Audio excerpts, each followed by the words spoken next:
Imagine waking up tomorrow, turning on the morning news, and discovering that 20% of the world's supply of oil has suddenly disappeared. It's gone. It's vanished. And no one saw this coming. You can easily predict what would happen next. Immediately, the price of oil would skyrocket as countries raced to buy it from whoever had it to sell. They'd have no choice. Otherwise, it wouldn't be long before wars erupted and economies crumbled. It would be, in one word, chaos.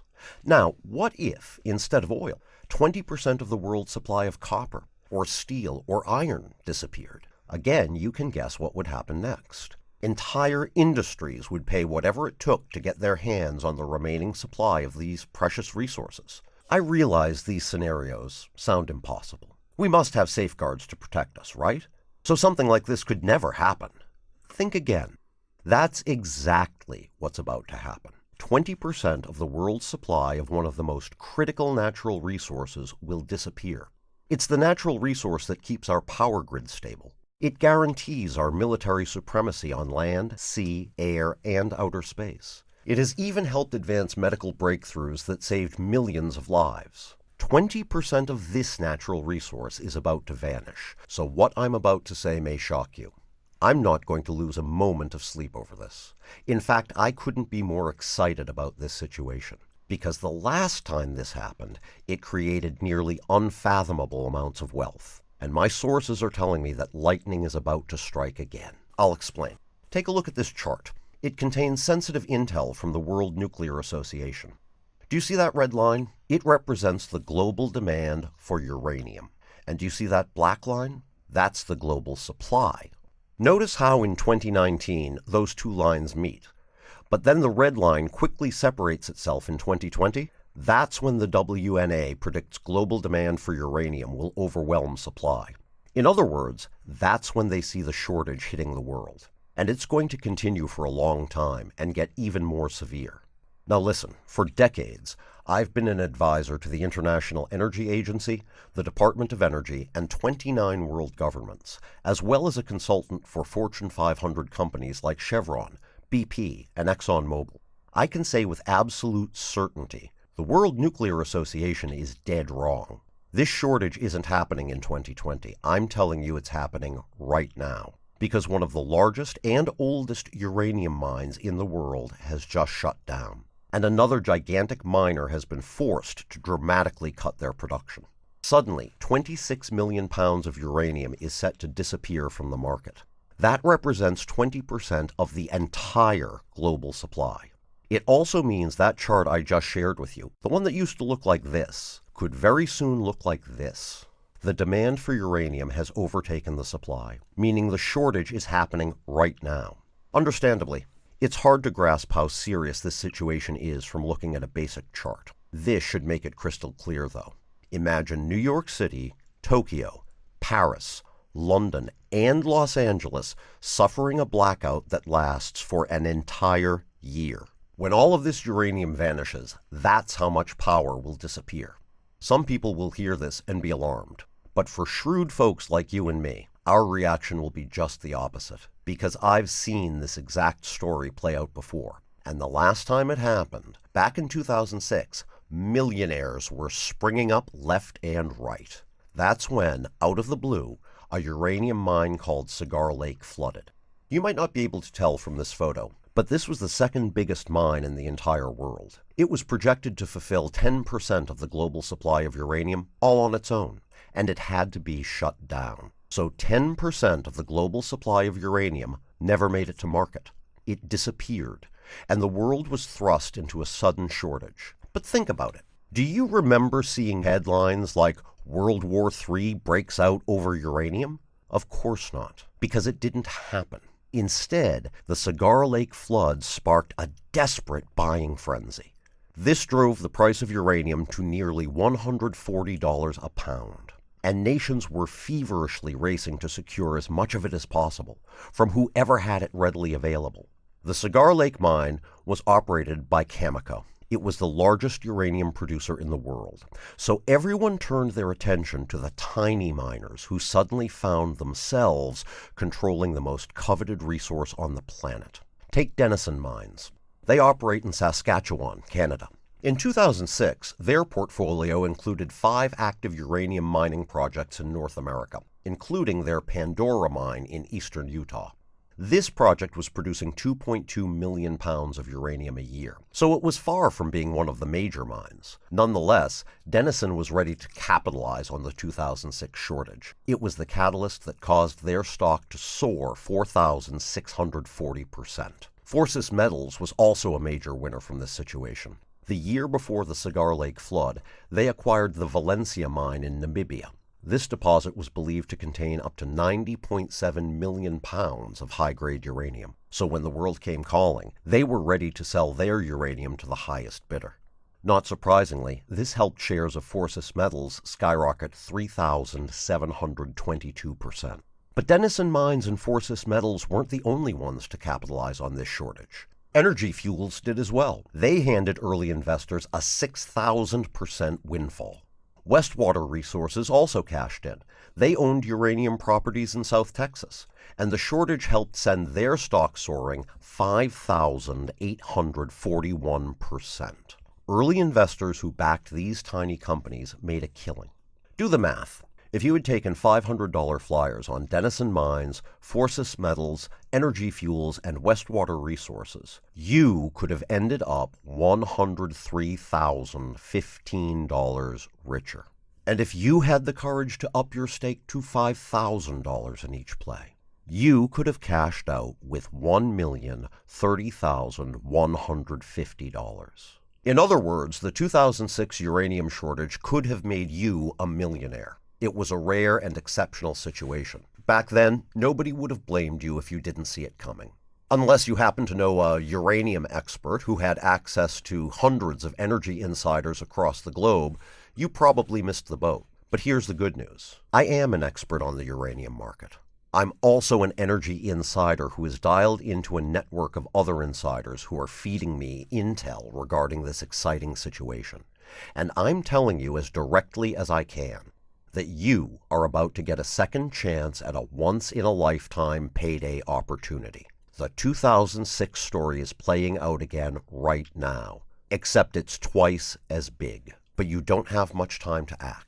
So in this short presentation, I'm going to prove that a perfect storm of events is converging, and a uranium shortage has arrived at our doorstep. But most important, I'm going to reveal the 2 tiny uranium miners my sources tell me are primed to deliver historic windfalls from this shortage. One of these firms used a new technology they invented to discover a treasure trove in a region known as the Saudi Arabia of uranium. The other has quietly locked up America's secret uranium stash. This miner is connected to the highest levels of the federal government and has positioned themselves to be a major benefactor of legislation that could be coming down the pike. In a little bit, I'll be joined by this firm's CEO. He's going to show you the sky-high profit potential that's in play. If you strike now, these small miners could hand you a combined payday of up to 29,867%. And it goes without saying that these are small speculative investments, each trading for pennies a share. And speculative investments are volatile and riskier, certainly more so than blue-chip stocks. However, you don't need to bet the farm on these 2 tiny uranium miners. You could transform $500 stakes into $149,834. And since you've seen this story play out before, if you're willing to up your bet to $5,000 in each play, you could find yourself $1,498,340 richer. I'll admit it's a lofty number. So let me explain why I'm so sure of this outcome. I've spent 40 years working in the U.S. intelligence community. I operated behind enemy lines during Vietnam and the Cold War. Back in the 1980s, I worked alongside President Reagan to develop our plan for countering the Soviets' nuclear threat. So I had to become one of the world's premier experts on the uranium market. I had to develop a keen understanding of who can produce it, how much they can sell, and who they can sell it to. A decade later, after the dissolution of the USSR, I was part of a team tasked with assessing the uranium industry in the newly independent nation of Kazakhstan. In recent years, I've been serving as a senior advisor for their state-run mining operation, Kazatomprom. Today, it's the world's largest uranium producer. I worked on their upcoming IPO, and I helped facilitate a $160 million deal between Kazatomprom and a new uranium investment vehicle known as Yellowcake.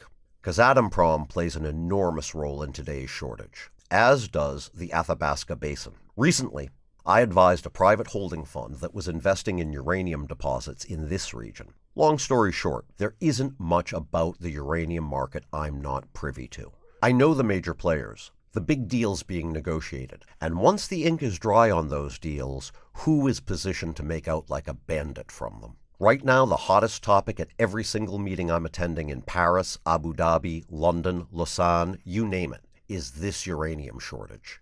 Everybody knew it was coming.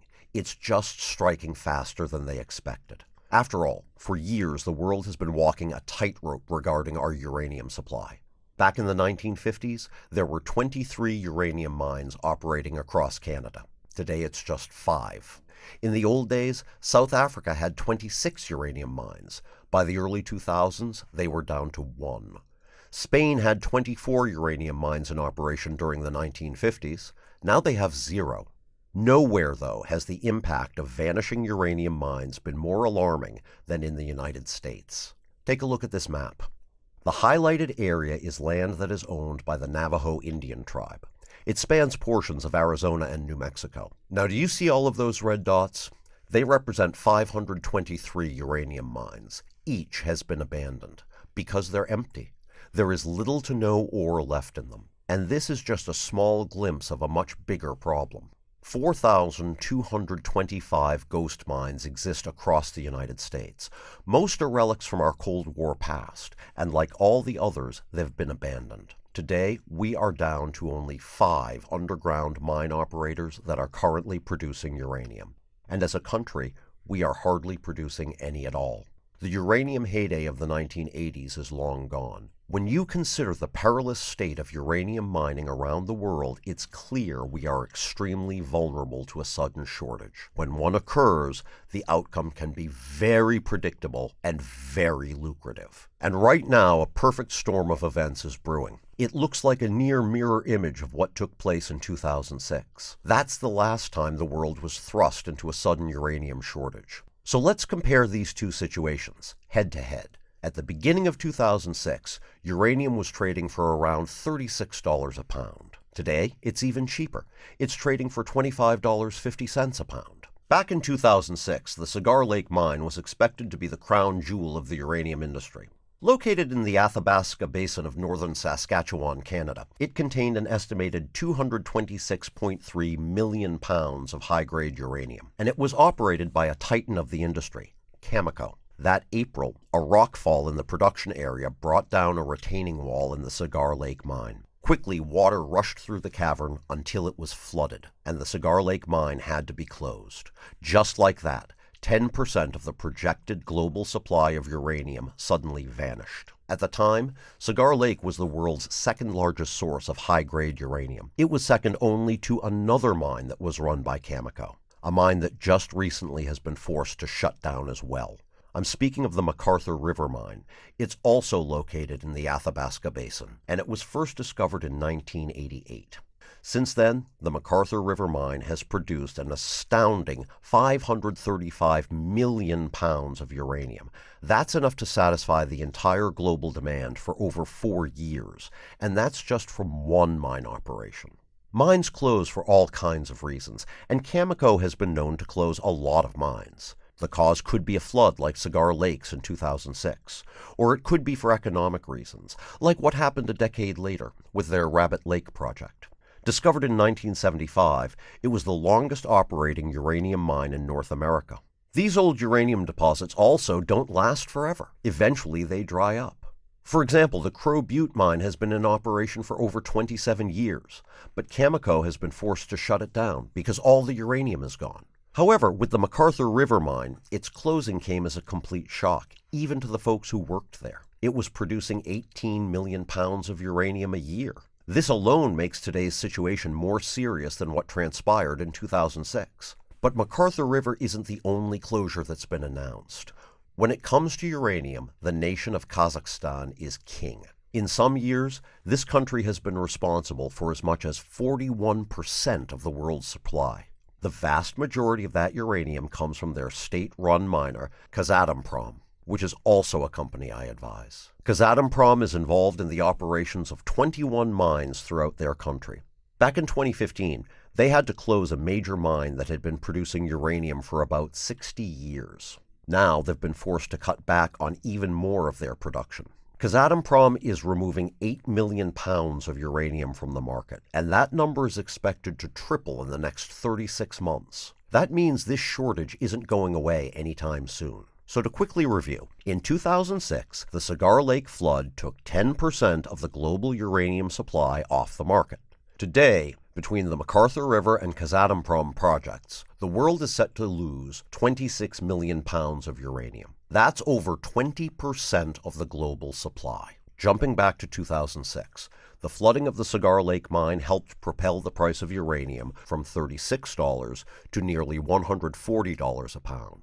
And I've already shown you how small miners like Denison, Fortis Metals, Energy Fuels, and Westwater Resources benefited from this shortage. However, they weren't the only ones. Paladin Energy also handed investors a pretty hefty windfall of 1,097%, as did Rio Tinto. In 2006, they were the second largest uranium supplier in the world. Yet despite their size, this stock still spiked 567% around the time of Cigar Lake's flood. And talk about perfect timing. In 2006, Mega Uranium finalized the purchase of a project in Western Australia. It was believed to contain up to 23.7 million pounds of uranium. They were in a prime position to capitalize on the Cigar Lake flood, and they did, as their stock soared from 61 cents to $8.61 a share. That was good for a 1,411% payday. And Laramide Resources did even better. Their uranium projects in Australia helped light a fuse under this stock. Shares exploded 4,475%. Today, we are in the proverbial calm before the storm. I don't have a crystal ball. What I do have are some pretty clear indicators that a replay of the 2006 shortage is upon us. Except this time, it's even bigger. Right now, the price of uranium is still low. It's sitting at around $25.50 a pound. That's cheaper than it was prior to the 2006 situation. At any moment, though, that could change. As I'll explain ahead, the price of uranium could blow past the $140 mark. And this time, my sources are telling me it's two tiny miners who stand to benefit from this shortage. They control large quantities of the high-grade uranium nations around the world will desperately need. And just as important, they are ready to sell it to them right now. They're chomping at the bit to fill the big holes Cameco and Kazatomprom left in the market. And if everything plays out as I expect, they're set to deliver historic windfalls to early investors. I'm talking rare and exceptional gains. If you lock up shares in these miners now, they could hand you a combined payday of up to 29,867%. Before I brief you on both of them, I want to quickly address a major question you might have. Why can't the world simply turn to a different energy source to make up for this shortage? The answer? Look at what happened when Japan tried to do it. In 2011, a devastating 9.0 magnitude earthquake shook Japan, and it created a tsunami that struck the Fukushima nuclear reactors. In the aftermath, the country decided to shut down all of its reactors, and the economic consequences from this decision are still being felt. Here's why.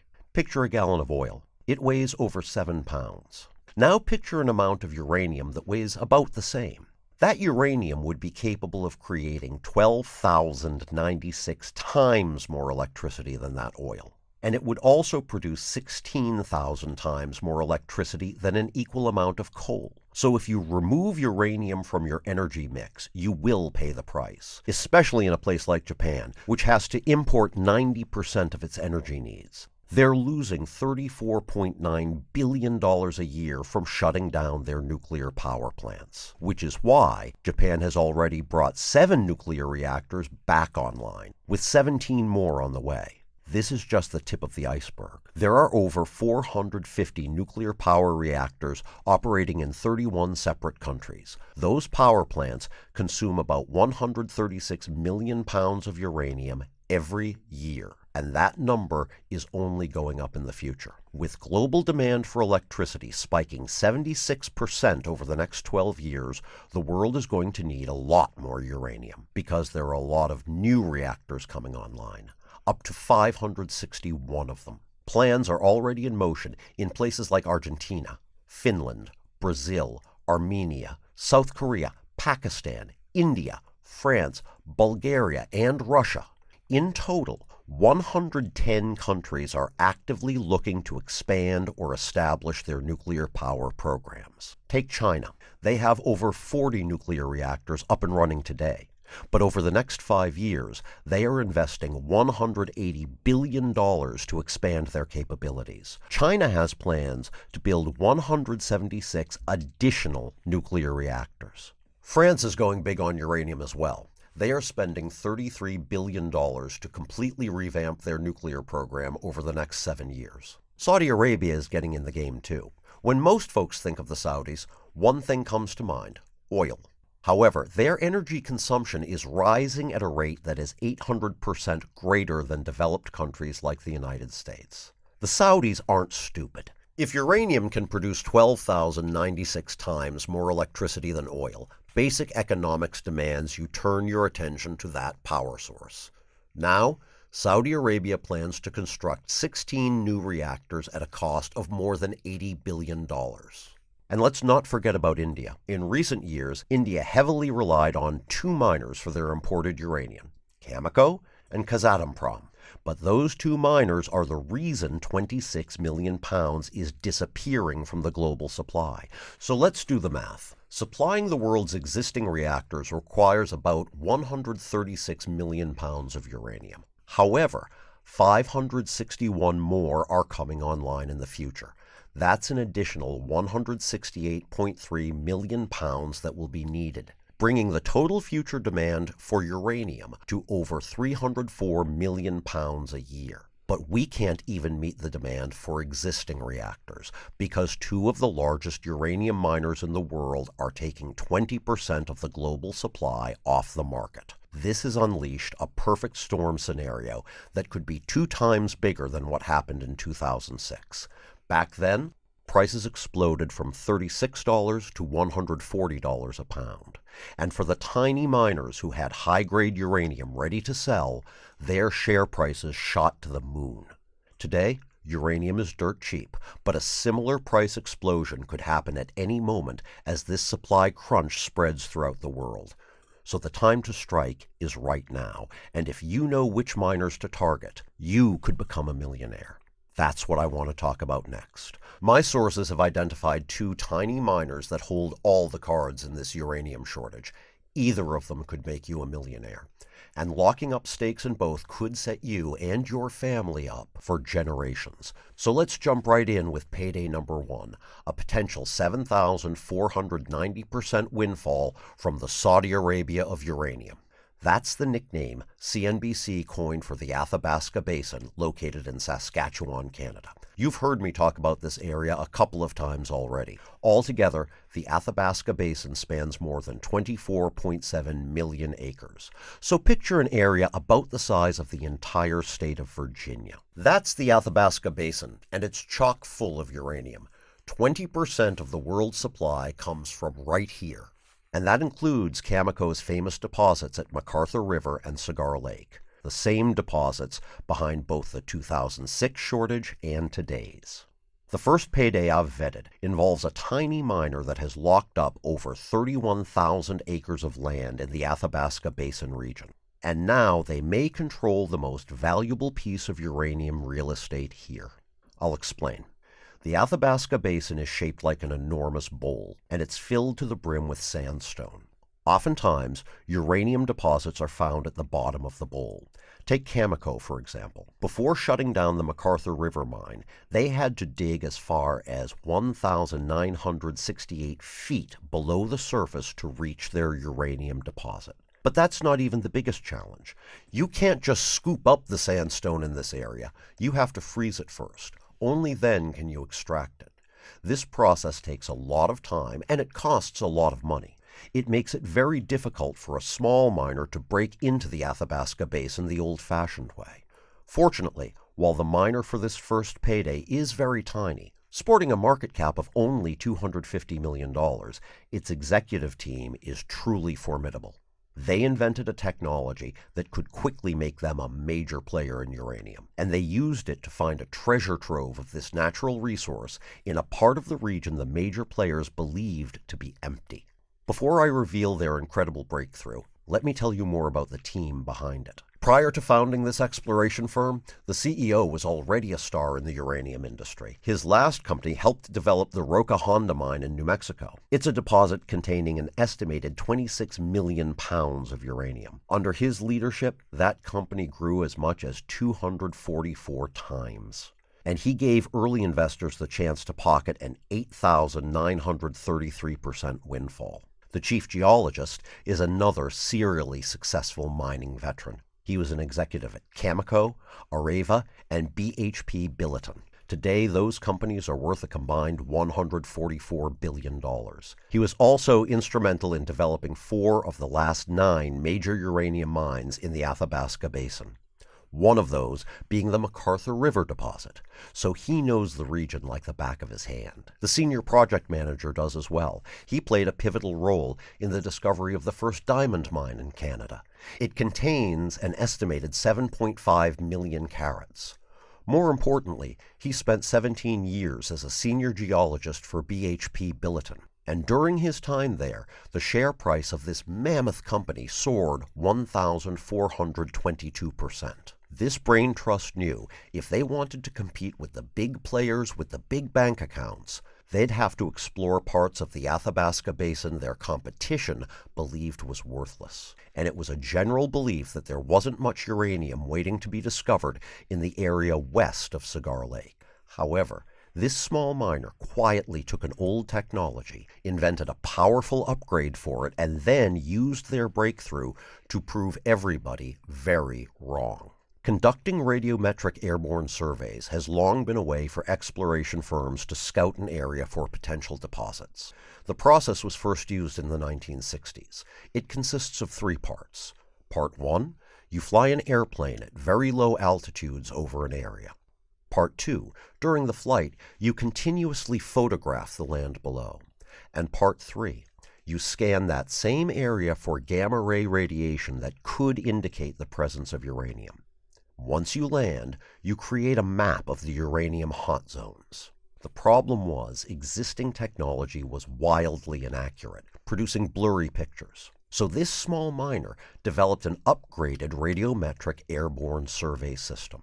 Without getting too technical, inside the fuselage of a fixed-wing aircraft, they built a complex array of 16 large sodium iodide crystals and linked it to an existing survey system. Suddenly, they could detect in real time and with stunning accuracy any signatures of a radiometric anomaly. They now had a secret weapon for uncovering hidden uranium deposits, and they wasted no time in using it to their advantage. They set off to hunt for uranium in the unexplored areas west of the Cigar Lake mine. They had a hunch that after millions upon millions of years, all that weight from all that sandstone and water pressing down on the Athabasca Basin could have forced large uranium deposits to the outer edges, and even outside its borders. So they flew an aircraft, armed with their invention, over this area here. It's a spot just outside the basin where there wasn't any sandstone. And they detected a grouping of boulders containing large concentrations of high-grade uranium. They knew they hit the jackpot. They locked up the land, and since then, they've been slowly exploring it. With rock-bottom uranium prices, they've been biding their time before going full steam, drilling a hole here and a hole there. So far, they have a 100% hit rate. Every single time they've drilled in the ground, they've quickly found uranium right at the surface. Having personally reviewed this firm's drilling results, I can say I've never come across a discovery like this one. This deposit contains uranium ore that is 790 times purer than the global average, and because it's right under the surface, it's dirt cheap to extract. Normally, it costs about $31 a pound to mine uranium, but this exploration firm can do it for less than half that amount, just $14 a pound. That gives them the chance to become the lowest cost uranium producer in the entire world. And a few months back, they doubled their reserve estimates. From their current drilling operations, they believe they can extract 141 million pounds of uranium. That's equal to the weight of not one, but 10 Eiffel Towers. Even at today's low prices, this single uranium deposit could be worth $3.24 billion. If the looming shortage causes prices to spike to $60 a pound, this treasure trove would instantly be valued at $8.46 billion. At $100 a pound, it will be worth $14.1 billion. And if uranium rises to $140, which it hit during the 2006 shortage, then this tiny company could be sitting on the $19.74 billion find of a lifetime. That would represent a 79-fold spike over this miner's current market cap. But that only tells a fraction of the story. Of the 31,000 acres spanning this entire uranium deposit, this miner has only explored 3% of it. So now that the imminent shortage is set to drive prices through the roof, this miner can kick things into overdrive. And the 141 million pounds they've already identified could grow by 2 times, 3 times, or more as they explore larger plots of their land. In fact, they just pinpointed a brand new drill zone 1.5 miles away from their main operation. According to the CEO, it looks like an identical twin of their original spot. On its own, this new drill zone could double their total uranium reserve estimates, and it's clear to everybody that something big is about to take place. Over the last year, the CEO and president have quietly scooped up 283,000 additional shares of their company for themselves, and the board of directors have added another 350,000 shares to their already impressive holdings. So to recap, we have a tiny miner that has already identified 140 million pounds of uranium reserves on their land. At $14 a pound to extract, it's 55% cheaper to get out of the ground than their competition.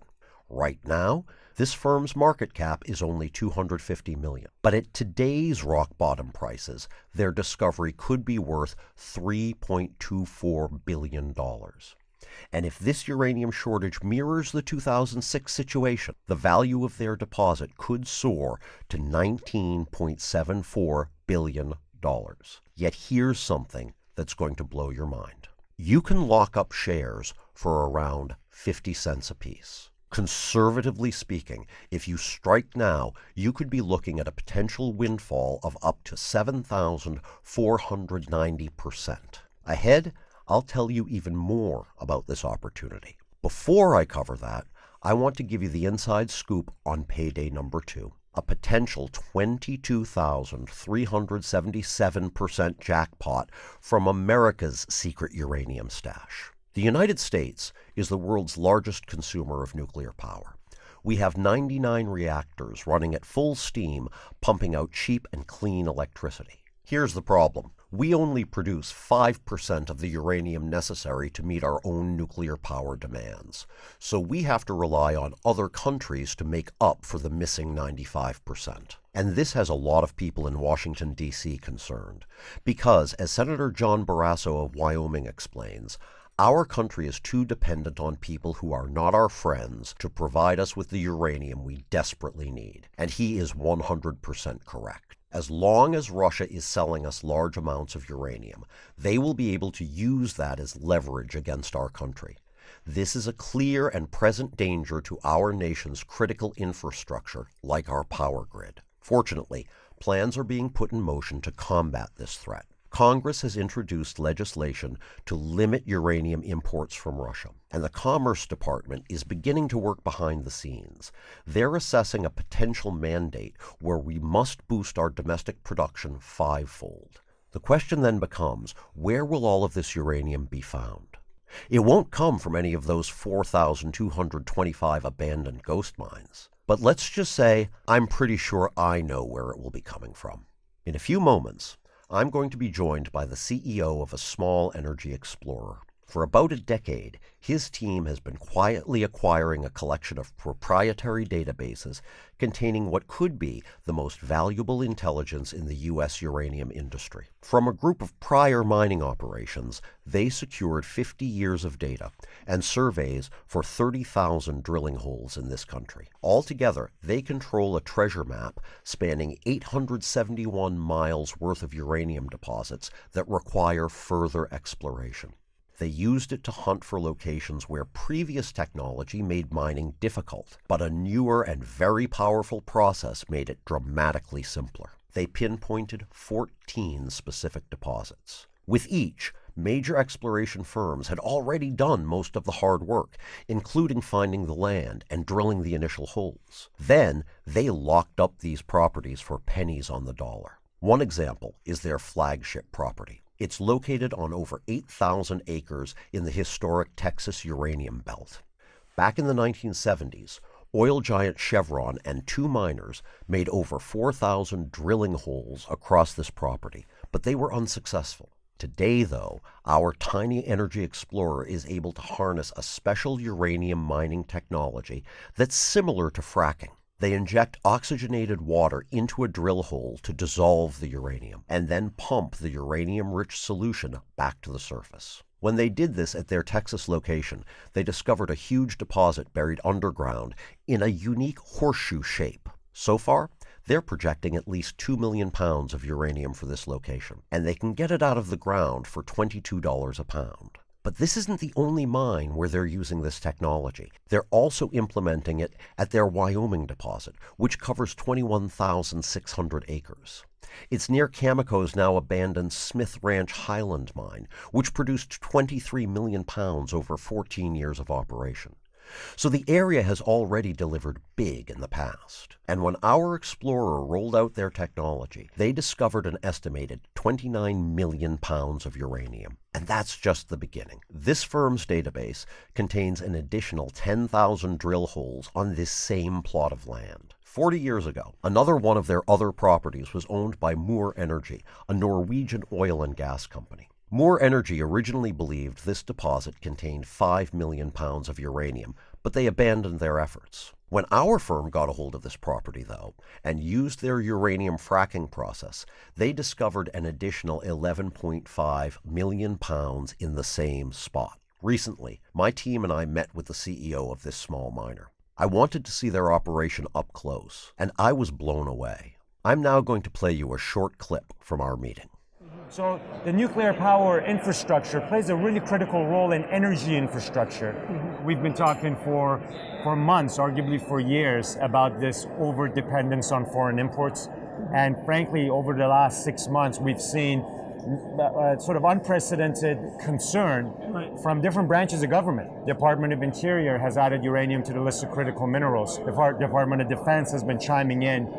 We've had Department of Energy and now Commerce. So I think there's this unprecedented surge around government interests to say it doesn't seem right that there's only enough uranium being mined for the needs of one reactor when there's 99 reactors operating. The sort of list of quota or the numbers being deliberated right now and investigated by Commerce are calling for about 12 million pounds of uranium to come from U.S. sources. Demand for uranium is about 50 million pounds in the U.S. We're talking about 25% of demand. U.S. production this year is about 1 million. So quite a bit of growth has to take place. We're talking about 10 times. The only company in the United States that has production-ready, fully permitted projects that it can bring on faster than anyone else that's unhedged is our company. It takes 5 to 7 years to permit these projects. So there's a very key barrier to entry here. You couldn't ask for a more perfect situation than this. As the CEO revealed, His chairman is a former energy secretary, and he's dialed into the current administration. But the CEO himself is an accomplished resource explorer. He previously founded a gold mining company that gave ground floor investors the chance to pocket a 662% windfall. And the firm's executive vice president has held leadership positions at Cameco. During his tenure, Cameco's share price skyrocketed 30-fold. He also served as a personal advisor to the CEO of Kazatomprom. Together, this team has developed a portfolio of uranium deposits that is truly astounding. They have 14 properties in this country alone, including 5 in the South Texas uranium belt, 2 in New Mexico, 2 properties in Colorado, 2 properties in Wyoming, and 3 properties in Arizona. Across all of their deposits, this miner is sitting on a combined 109 million pounds of uranium. At today's low prices, their deposits are already worth $2.51 billion. If the price of uranium hits the low end of my projected mark, say $60 a pound, this tiny company's stash will be worth $6.5 billion. And if uranium hits its 2006 peak, they will be sitting on top of a $15.26 billion treasure trove. Yet as locked and loaded as this company is right now, it sports a market cap of just $243 million. To put it another way, this miner's uranium stash could be 63 times more valuable than their current market cap. So this is a deal that could explode at any minute, which it seems company insiders have been preparing for. Over the last 6 months, they've bought up nearly 1.1 million shares for themselves. And you should join them. Right now, shares are trading for around $1.50 a piece. And I don't need to remind you, but even with all of these amazing things going for it, this is still a highly speculative play. So don't risk any more than you can afford to lose. But again, with shares trading for about $1.50 each, you don't have to risk much to load up. And at the end of the day, you could be in line to collect a 22,377% windfall. Now, if you add that to our previous deal, you're looking at a potential combined windfall of up to 29,867%. If you were to stake $1,000 in each play and grow at 29,867%, you'd be looking at a $299,670 payday. If you put up a bit more, say $3,500 in each play to start, you could cash out with $1,048,845. But you need to act now before this shortage kicks into high gear.